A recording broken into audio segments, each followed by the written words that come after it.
Hadirin sekalian, dilaporkan sejak merdeka sehingga tahun ini, terdapat harta pusaka beku dan tidak dituntut waris bernilai kira-kira 70 bilion ringgit Malaysia di negara ini. Sebahagian besar daripada harta ini membabitkan tanah pusaka terbiar dan banyaknya penama di dalam geran. Menurut Timbalan Presiden Pertubuhan Kebajikan dan Literasi Undang-Undang Malaysia, kebanyakan isu tanah pusaka terbiar berlaku akibat terlalu banyak penama dalam geran. Menurut beliau lagi,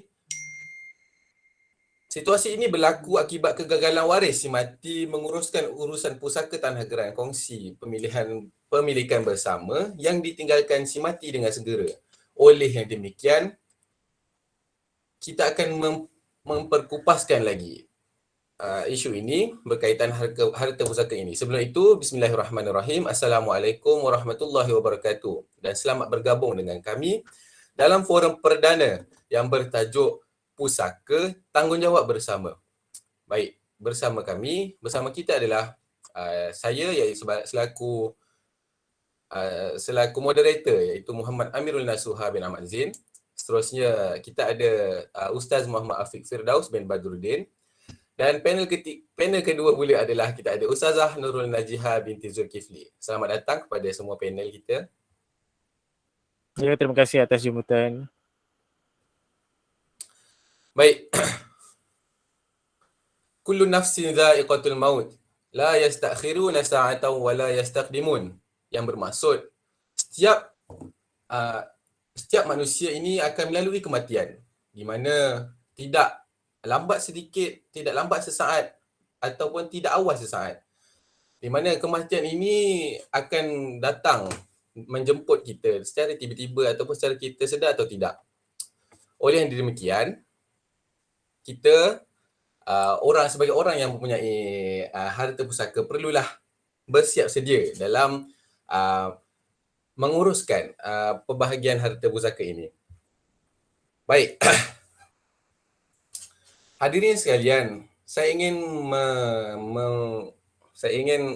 mempersilakan kepada panel pertama kita iaitu Ustaz Rafiq berkenaan apakah sebenarnya definisi harta pusaka ini, ataupun Ustaz boleh memberikan sedikit sebanyak pengenalan berkenaan harta pusaka ini. Seterusnya mempersilakan kepada Ustaz Muhammad Afiq. Okey, terima kasih atas moderator kita. Terima kasih atas pengenalan yang telah dibuat oleh moderator kita. Terima kasih dan juga terima kasih kepada pihak majlis sudi menjemput saya sebagai panel dalam menceritakan tentang harta pusaka ini. Jadi sebelum kita lebih mengetahui atau lebih mendalami apa itu harta pusaka, jadi kita perlu kenal lah apa itu harta, apa itu pusaka. Jadi harta ni menurut Islam, dari segi pandangan Islam adalah sesuatu yang diharuskan penggunaannya oleh syarak dan juga ia adalah suatu benda yang boleh disimpan, dikumpul atau serta mampu dimiliki. Jadi benda tu, harta tu, menurut Islam ni, harta tu semestinya memberi faedah, memberikan manfaat kepada manusia. Jadi kalau itulah sedikit sebanyak harta menurut Islam. Tapi ada juga harta ni dari segi pandangan mazhab, iaitu Imam Syafi'i mengatakan ia adalah sesuatu yang berharga dan perlu diganti atau dibayar kalau ganti rugi lah kalau sekiranya berlaku kerosakan atau kecacatan terhadap harta tersebut. Itu adalah melalui pandangan Imam Syafi'i. Manakala iaitu daripada Imam Hanafi pula, iaitu sesuatu yang manusia yang berhajat kepada secara fitrah dan mestilah sesuatu yang boleh disimpan. Sesuatu yang boleh disimpan untuk kegunaannya apabila diperlukan. Itu adalah dari segi pandangan mazhab pula. Jadi setelah kita tahu apa itu harta, jadi kita perlu tahu apa itu apa pula itu pusaka, iaitu segala harta benda yang ditinggalkan oleh orang yang telah meninggal dunia. Jadi itu adalah itu adalah pusaka. Jadi kita akan teruskanlah dengan lebih sedikit lebih detail, lebih mendalam sikit, lebih terperinci sedikit, iaitu apa itu harta pusaka, apa yang dimaksudkan dengan sebenar-benarnya iaitu harta pusaka. Jadi harta pusaka ni adalah segala apa yang menjadi kepunyaan si mati di masa hidupnya, kemudian ditinggalkan untuk waris-warisnya sama ada harta benda, hak-hak dan apa yang termasuk dalam miliknya setelah dia mati. Itu adalah harta pusaka lah, apa yang telah dikeluarkan oleh Majlis Agama dalam penjelasannya. Jadi kita juga perlu tahulah apa ni iaitu harta-harta yang boleh yang difahami dalam segi Islam, iaitu ada harta yang tak alih dan juga harta yang boleh alih. Iaitu seperti harta alih ni macam harta yang kita ada iaitu kereta, motor, telefon pintar ke, benda yang boleh diperolehi lah secara fizikal. Jadi harta yang tak alih ni seperti rumah, tanah, benda yang dah ada dekat atas muka bumi kita ni. Jadi itu adalah apa yang boleh diceritakanlah tentang harta dari segi pandangan Islam. Dan juga ia ada kaitan juga dengan harta pusaka ni. Sebab kalau kita tak tahu apa itu harta, jadi kita tak akan boleh faham apa itu harta pusaka yang ingin diperbincangkan pada hari ini. Jadi saya nak meletakkanlah satu dalil di mana dalil persyariatan tentang harta pusaka ni, iaitu daripada surah An-Nisa ayat ke-176. Saya bacakan maksudnya, iaitu maksudnya mereka meminta fatwa kepadamu tentang kalalah dan katakanlah Allah memberi fatwa kepadamu tentang kalalah, iaitu jika seorang yang meninggal dunia dan ia tidak mempunyai anak dan mempunyai saudara perempuan, maka bagi saudaranya yang perempuan itu seperdua dari harta yang ditinggalkan, dan saudara yang lelaki mewarisi seluruh harta saudara perempuan. Jika tidak mempunyai anak, tetapi jika saudara perempuan itu 2 orang, maka keduanya adalah 2/3 dari harta yang ditinggalkan. Dan jika mereka atau ahli waris itu terdiri daripada saudara lelaki dan perempuan, maka bahagian saudara lelaki itu sebanyak 2 orang saudara perempuan. Dan Allah menerangkan hukum ini kepadamu supaya kamu tidak sesat, dan Allah juga Maha mengetahui segala sesuatu. Jadi kat sini dalam ayat atau dalam firman Allah juga telah menjelaskan bahawa persyariatan tentang harta pusaka ini. Jadi kita perlu faham betapa pentingnya tentang ilmu harta pusaka ini dalam diri kita. Jadi saya rasa itu saja yang saya boleh memperjelaskan pada permulaan ini. Jadi saya mempersilakan saya serahkan semula kepada saudara moderator kita, iaitu saudara Amirul Nasar, untuk meneruskanlah dalam forum ini. Jadi terima kasih atas pusingan yang pertama. Jadi saya persilakan. Baik, terima kasih kepada Ustaz Muhammad Afiq atas penjelasan beliau berkenaan sedikit sebanyak definisi ataupun pengenalan berkenaan harta pusaka ini. Beliau ada menyebutkan berkenaan dalil, beberapa kepentingan dan ada beberapa jenis harta pusaka yang telah beliau berikan kepada kita tadi.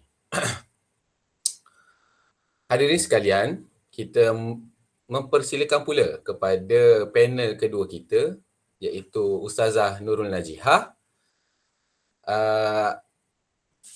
Dipersilakan Ustazah Nurul Najihah. Bagi saya ingin mempertanyakan ataupun bagi menerangkan sedikit sebanyak berkenaan apa pula pendapat Ustazah berkenaan berkaitan harta pusaka ini? Maksudnya mungkin Ustazah boleh terangkan lebih banyak berkenaan dalil ataupun jenis harta pusaka, ataupun mungkin ada lebih banyak penambahan daripada definisi harta pusaka ini yang boleh Ustazah kongsikan kepada hadirin sekalian. Dipersilakan. Okey, baik. Terima kasih kepada saudara moderator atas soalan yang diajukan sebentar tadi. Okey. Sebentar tadi bagaimana yang kita dengar daripada panel yang pertama daripada Ustaz Afiq, dia telah menerangkan apa itu harta, apa itu pusaka. Jadi daripada situ kita telah faham dengan lebih lanjutlah, saya fahamkan apa itu harta dengan apa itu maksud harta, apa itu maksud pusaka. Jadi saya hanya ingin nak menyatakan apa itu harta pusaka secara umumnya sahaja. Iaitu harta pusaka ni adalah harta yang ditinggal oleh seseorang yang mati untuk diwarisi oleh ahli keluarganya serta yang lain. Harta yang dimaksudkan di sini adalah segala harta peninggalan si mati yang meliputi harta alih dan harta tak alih serta ditolak segala hutang dan kewajipan yang perlu diberikan kepada pihak-pihak yang berhak menuntut undang-undang. Jadi harta pusaka ni kita panggil dia harta pusaka selepasnya dah ditolak hutang dan ditolak kewajipan si mati tersebut. Kalau menurut Kamus Dewan Pula, dia mentakrifkan harta pusaka ni sebagai harta yang ditinggal oleh seseorang yang mati untuk diwarisi oleh ahli keluarganya serta yang lain.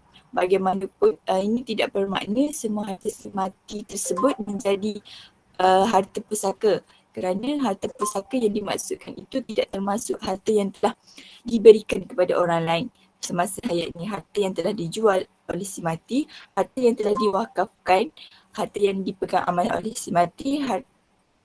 Jadi di sini kita boleh lihat harta pusaka ni, tak semua harta milik si mati tu kita panggil harta pusaka. Sebabnya kalau si mati telah memberikan harta tersebut kepada orang lain, kita tidak panggilnya sebagai harta pusaka. Contohnya dia ada sebidang tanah dan tanah tersebut dia telah wakafkan sebagai untuk dibina masjid. Jadi tanah tersebut kita tak panggil lagi dia tu sebagai harta pusaka, sebabnya tanah tersebut telah diwakafkan oleh si mati sebelum kematian ni lah. Okey, jadi seterusnya kita nak tahu pula apa itu jenis-jenis harta pusaka. Sebabnya harta pusaka ni tak semestinya satu benda tu harta pusaka, tak.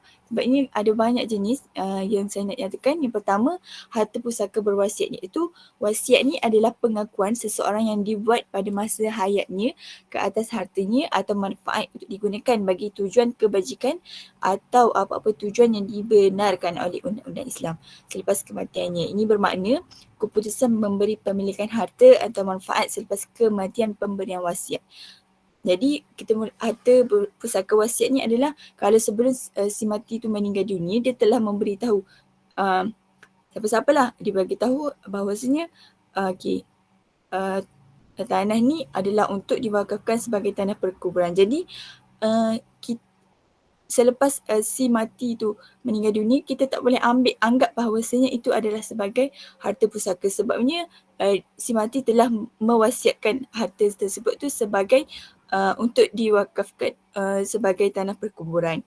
Okey, jenis yang kedua pula adalah harta pusaka tidak berwasiat, iaitu si mati meninggal dunia tanpa membuat wasiat atau tak sempat untuk membuat wasiat. Jadi jenis yang kedua pula, si mati ni tak sempat nak buat wasiat pun. Maksudnya sepanjang si hayatnya dia tak sempat dan tak berkesempatan untuk membuat wasiat. Jadi harta pusaka yang ditinggalkannya itu dianggap sebagai harta pusaka tidak berwasiat. Okay. Yang ketiga adalah harta pusaka kecil, iaitu harta pusaka kecil ni adalah harta pusaka yang tertolak di bawah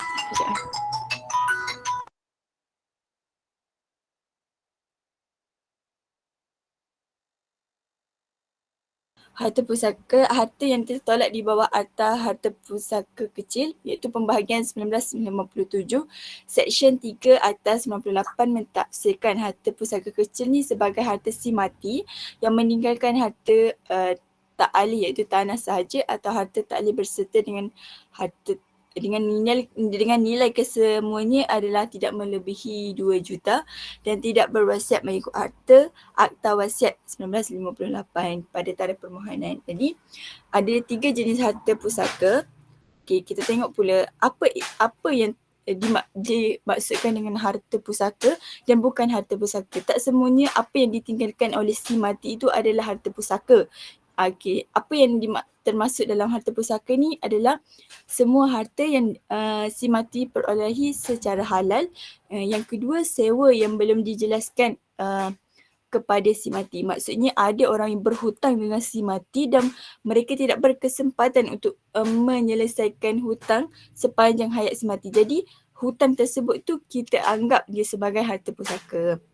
Okey, yang ketiga adalah hutang kepada si mati yang dijelaskan selepas kematian. Sama lah seperti tadi, maksudnya hutang yang dijelaskan kepada si mati selepas kematiannya. Okey, itu pun kita anggap sebagai harta pusaka. Yang keempat adalah faedah yang terbit daripada harta si mati. Maksudnya dividen ataupun faedah, maksudnya si mati ni ada menyimpan, ada melabur, contohnya dalam ASP lah, amanah saham berhad, ASP kan, amanah saham ASB. Jadi simpanan tersebut ada kan, setiap tahun ada dividen kan. Jadi dividen tersebut juga kita termasuk sebagai harta pusaka. Yang kelima, simpanan KWSP berpenama ataupun tidak berpenama. Maksudnya kalau si mati tu mempunyai KWSP, itu juga dikira sebagai harta pusaka dan wang yang terdapat dalam KWSP itu juga perlu diagihkan sama rata kepada ahli waris.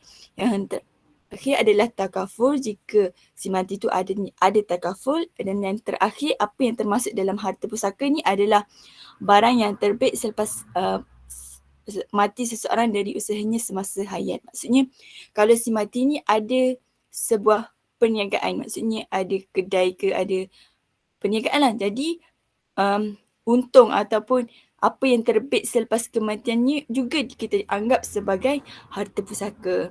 Okey, kita lihat pula apa yang dikatakan bukan harta pusaka. Maksudnya yang pertama, harta yang telah dijual, diwakaf, dihibah atau dipegang amanah. Maksudnya telah bertukar hak milik lah. Si mati telah memberikan hartanya kepada orang lain. Khairat kematian, maksudnya yang itulah. Yang ketiga, pemberian oleh orang-orang yang menziarahi kematian. Maksudnya kan kalau ada kematian, ada orang yang menziarahi dan ada yang menyumbangkan sedikit sebanyak. Pemberian itu kita tak anggap sebagai harta pusaka. Sebab jadi kita tak boleh bahagikan pemberian yang kita dapat duit lah selalunya tu sebagai harta pusaka. Tak boleh masukkan dalam jumlah harta pusaka, jumlah duit untuk dibahagikan sebagai harta pusaka kepada ahli waris. Okey, yang seterusnya adalah pencen. Maksudnya kalau si mati tu bekerja dan dia tu pencen, dia telah mempunyai pencen dan pencen tersebut tu tak dikira sebagai harta pusaka. Yang terakhir adalah bayaran-bayaran di bawah Akta Keselamatan Sosial Pekerja 1969 iaitu perkesonya. Kalau si mati tu adalah merupakan pekerja apalah swasta ke kerajaan ni, adanya bayaran perkeso dan bayaran tersebut tu kita tak anggap ni adalah sebagai harta pusaka. Okay, sebelum saya akhiri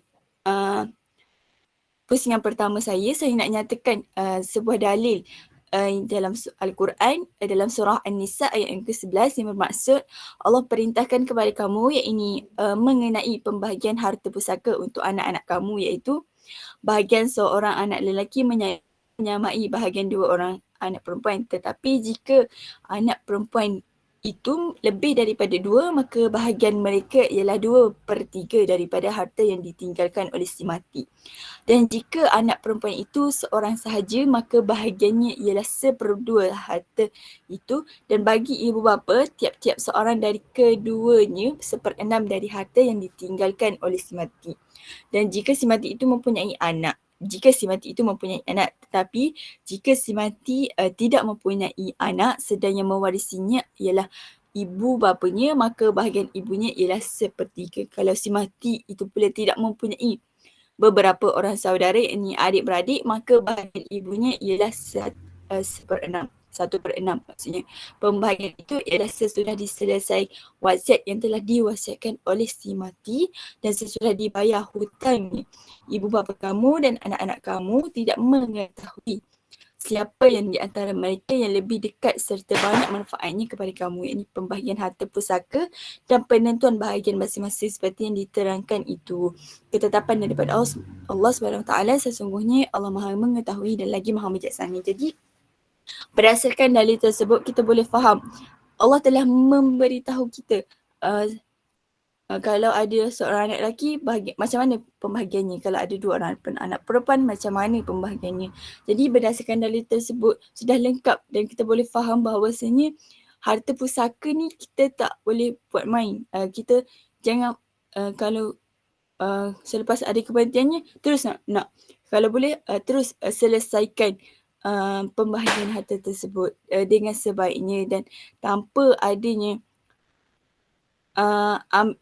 tanpa kita ni tak ambil lah harta orang lain. Maksudnya kalau pembahagian tu perlu 2/3, maksudnya 2/3 lah sahaja yang dapat, yang kita dapat. Itu sahaja saya rasa, itu sahaja daripada saya. Baik, terima kasih kepada Ustazah Nurul Najihah. Saya tertarik dengan satu isu di mana di penempatan saya, di kampung saya, iaitu ada sebuah masjid dan tanah daripada masjid ini telah diwakafkan kepada penduduk kampung lah untuk dibinakan masjid. Telah diwakafkan sebagai tanah wakaf kan. Jadi baru-baru ini antara waris daripada pewakaf yang telah meninggal dunia, beliau telah menuntut semula tanah itu, masjid tadi yang telah diwakafkan tadi. Jadi ianya terletak merupakan tanah wakaf ini merupakan harta, merupakan bukan terletak bukan dalam harta ni lah, bukan harta pusaka lah. Jadi daripada isu ini saya ingin mempersilakanlah, saya ingin bertanyakan kepada panel kita yang seterusnya, iaitu Ustazah Nurul Najihah. Sebelum itu saya ingin membacakan saya ingin membangkitkan semula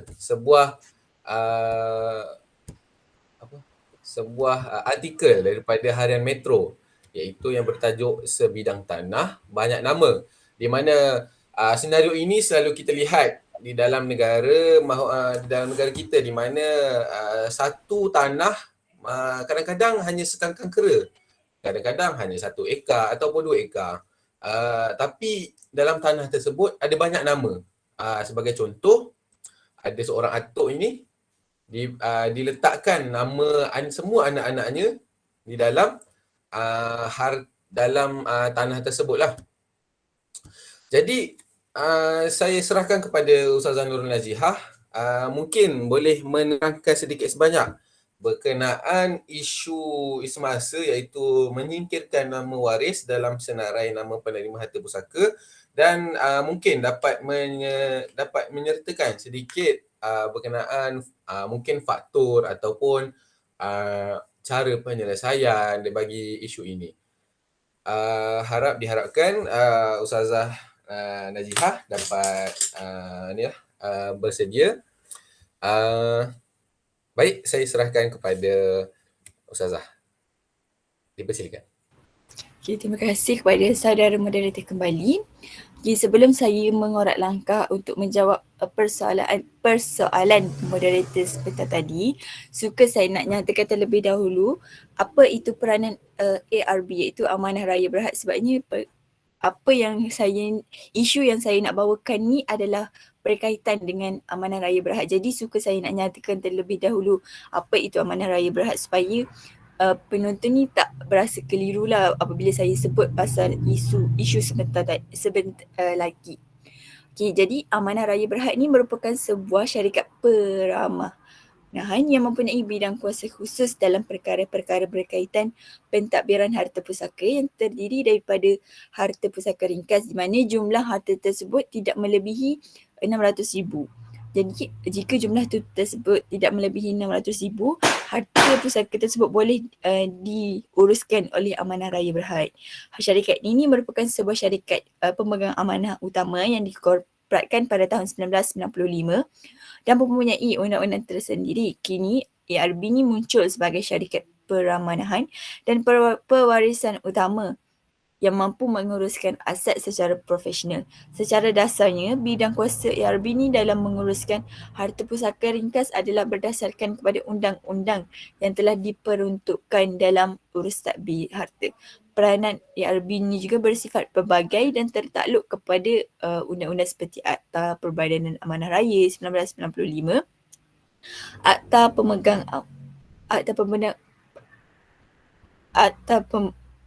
Amanah 1946, Akta Probat dan Pentadbiran 1959, Akta Pembahagian 1958 dan Akta Wasiat 1959. Sebagai contoh, ARB Amanah Raya Berhad ni akan menguruskan harta pusaka sekiranya si mati hanya meninggalkan wang simpanan di institusi kewangan seperti di BSN, Bank Islam, ESP, tabung haji, KWSP, kenderaan, saham, dividen dan lain-lain.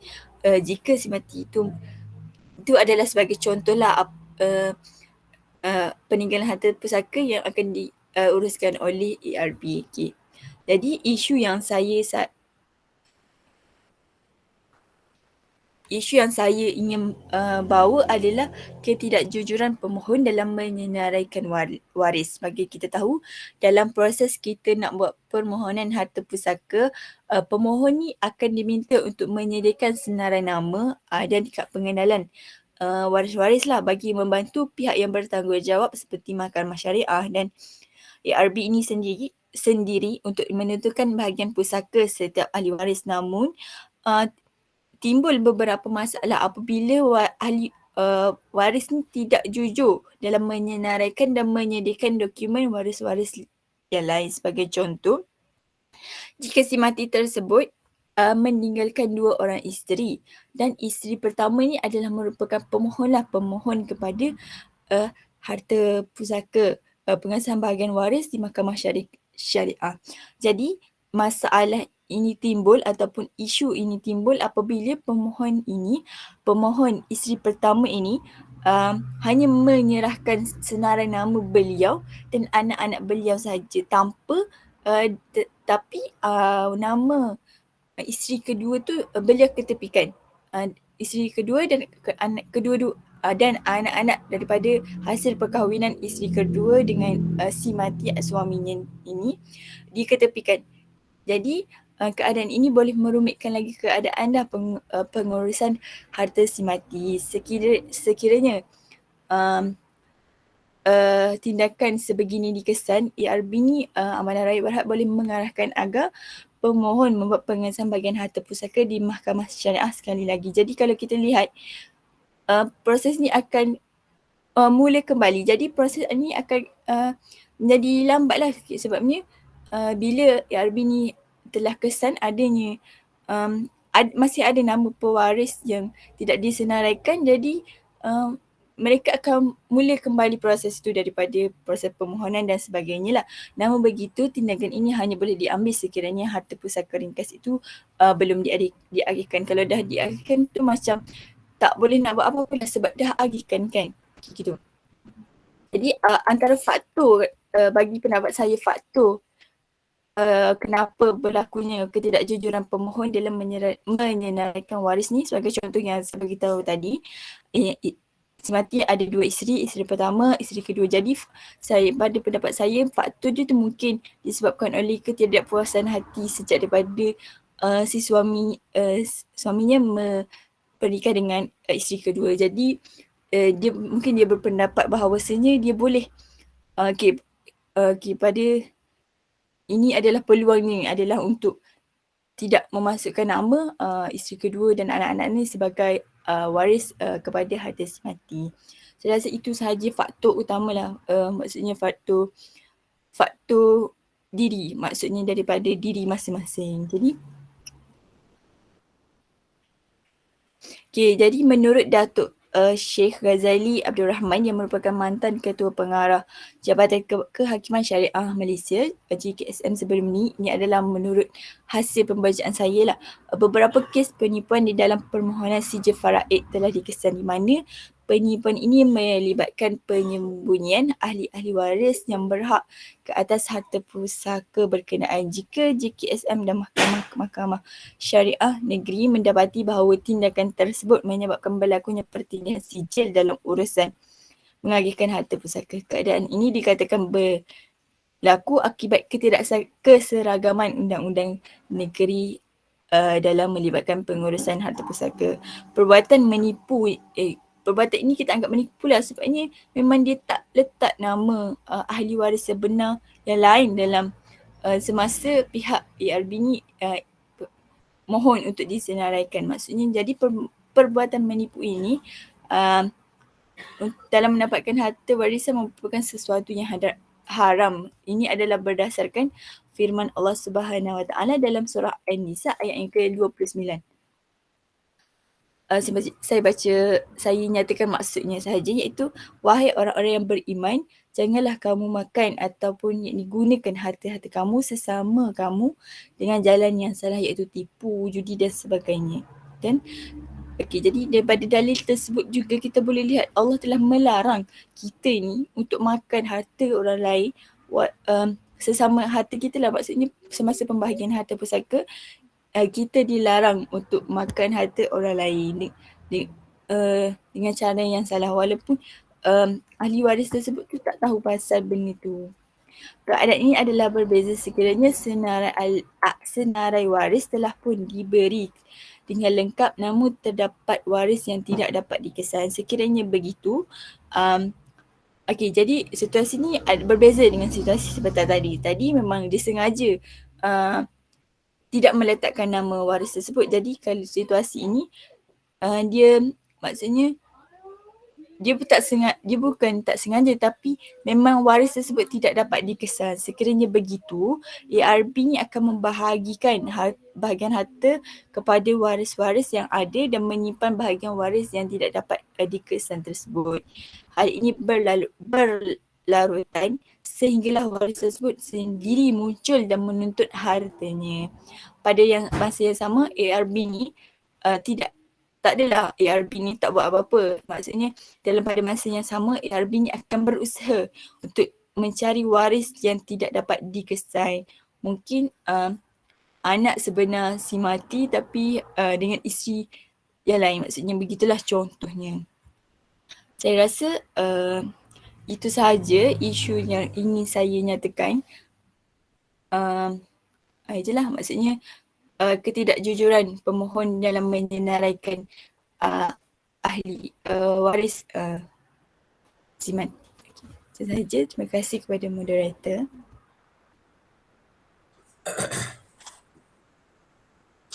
Terima kasih kepada Ustazah Nurul Najihah atas penerangan yang sangat panjang lebar dan sangat terperinci berkenaan isu ketidakjujuran dalam menyingkirkan nama waris dalam senarai penerima harta pusaka. Jadi kita dapat lihat betapa besarnya peranan atau tanggungjawab Amanah Raya Berhad ini dalam memastikan harta pusaka ini dapat dibahagikan, diturunkan kepada waris-waris dengan seadilnya lah. Jadi saya tertarik lagi untuk membacakan lagi sebuah artikel memberikan ringkasan berkenaan sebuah artikel daripada Harian Metro yang bertajuk Berebut Pusaka di Kubur Ibu Sewaktu Talqin. Di mana kejadian ini berlaku di Putrajaya, di mana seorang wanita, si ibu yang berusia 60-an yang telah meninggal dunia, dan beliau meninggalkan 3 orang anak. Dan dua daripada 3 orang anak tersebut telah datang ke majlis pengebumian ibu tersebut, dan mereka ini bergaduh, boleh pula bergaduh ataupun bertelagah di sewaktu talqin itu sedang dibacakan. Jadi daripada uh, daripada kerata akhbar ini kita dapat lihat pergaduhan antara perebutan atau pergaduhan perebutan antara harta pusaka antara waris dengan waris ini adalah antara salah satu perkara yang biasa. Ini mungkin disebabkan oleh sifat tamak ataupun rasa dengki terhadap satu sama lain lah. Hadirin sekalian, seterusnya saya ingin menyerahkan pula majlis kepada saudara Ustaz Muhammad Afiq Firdaus dalam menghuraikan lebih banyak berkenaan pergaduhan dalam pembahagian harta pusaka ini, di mana situasi ini, senario ini sangat sangat biasa kita lihat. Mungkin ada juga terjadi dalam kita punya saudara terdekat kita, benda ini berlaku. Jadi saya serahkan kepada Ustaz Muhammad Afiq Firdaus bagi menghuraikan dengan lebih lanjut. Dipersilakan. Okey, terima kasih saudara moderator, saudara Amin Rasha dan juga Ustazah Najihah atas penerangan dan juga persoalan yang telah diberikan.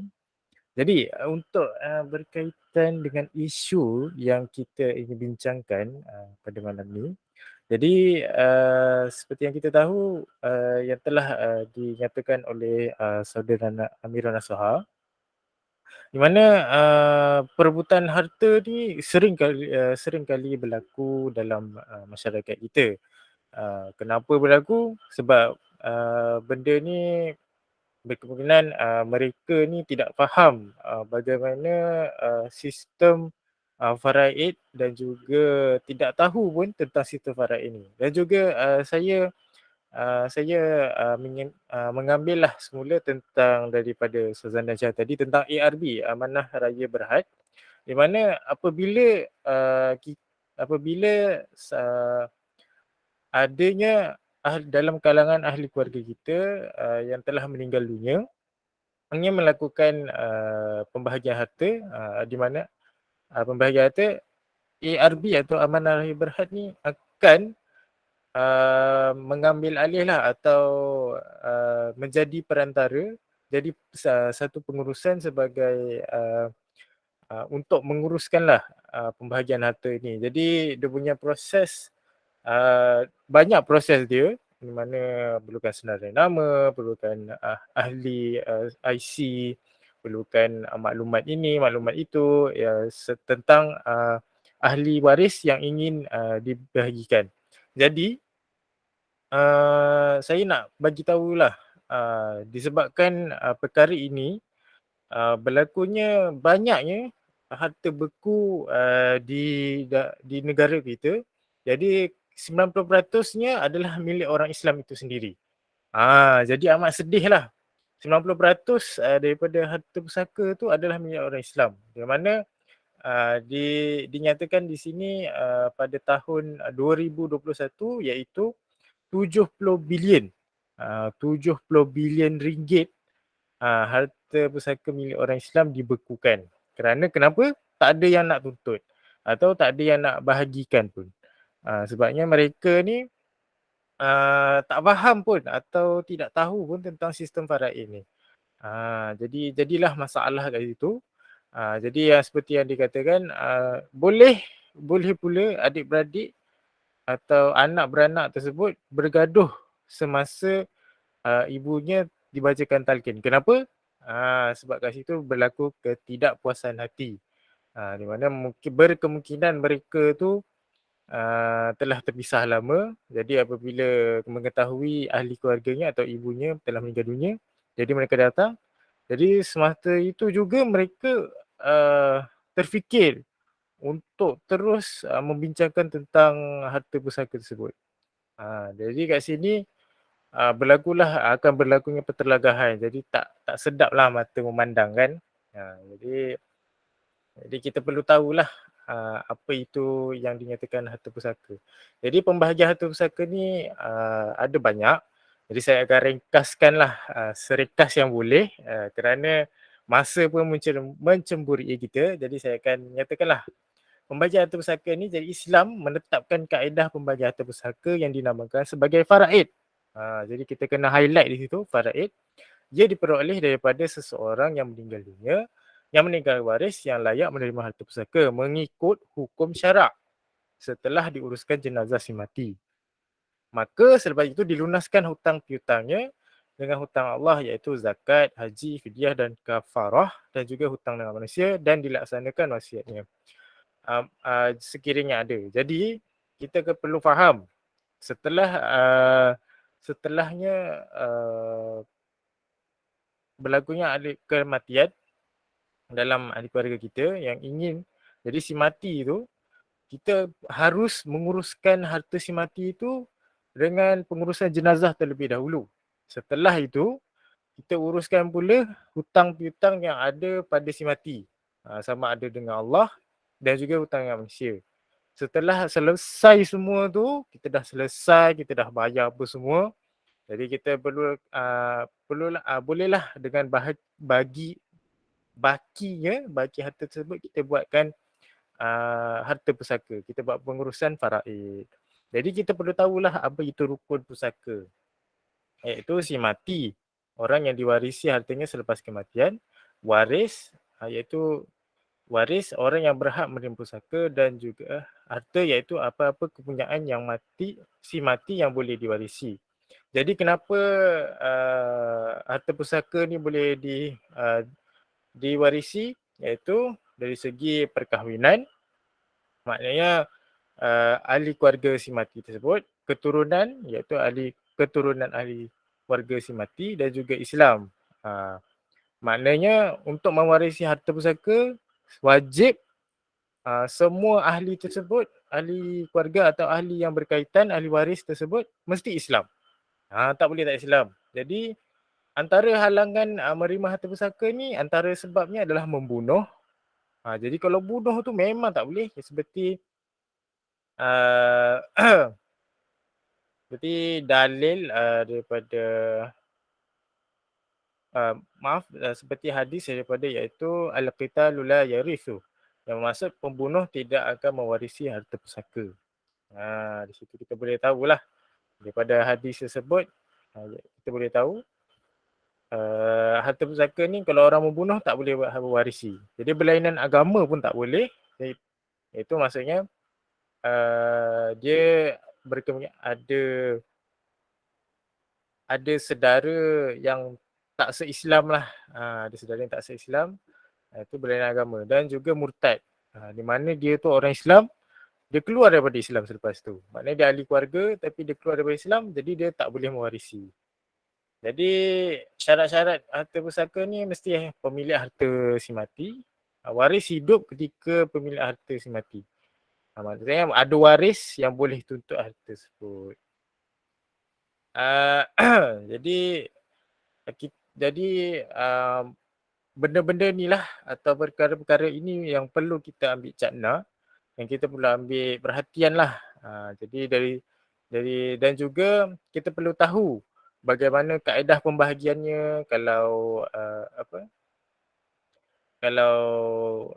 ahli keluarga iaitu ibu ke bapa kita ke atau anak lelaki ke atau anak perempuan, suami isteri.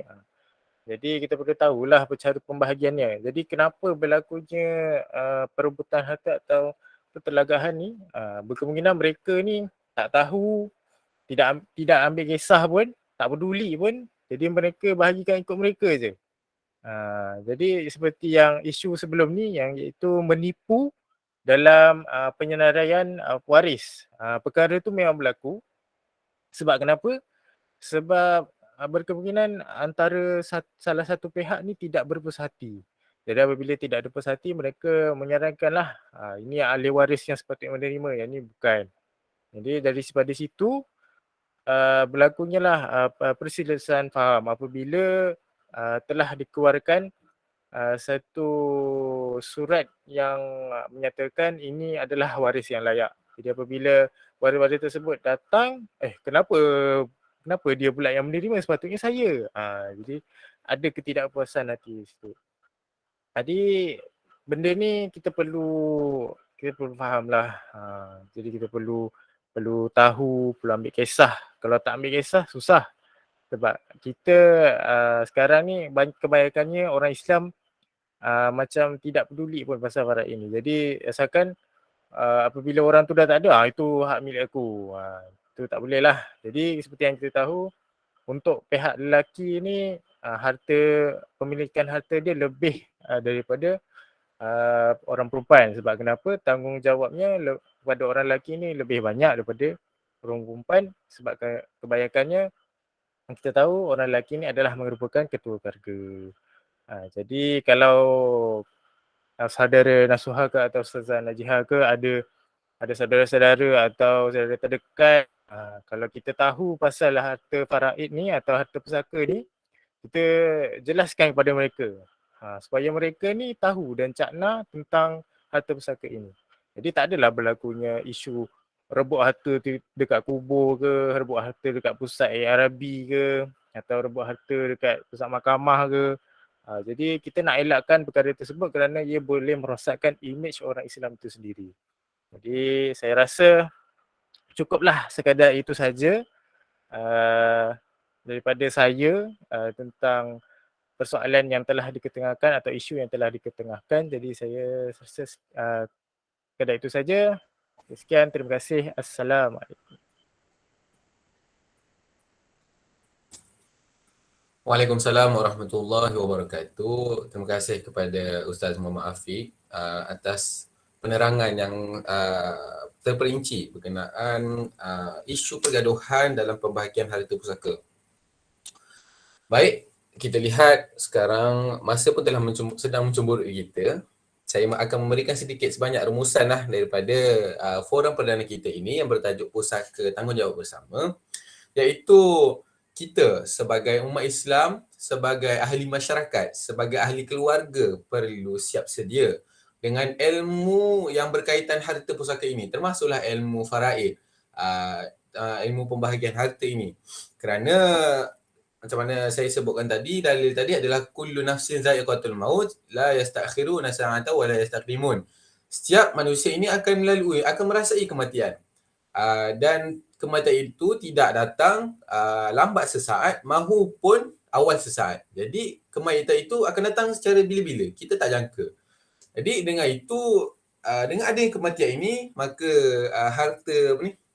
pembahagian harta pusaka ini akan berjalan lah kepada waris-waris. Jadi oleh yang demikian, kita sebagai orang umat Islam ini perlulah mengambil cakna ataupun mengambil kisah berkenaan ilmu pembahagian harta pusaka ini. Dan seterusnya adalah kita sebagai ahli masyarakat juga.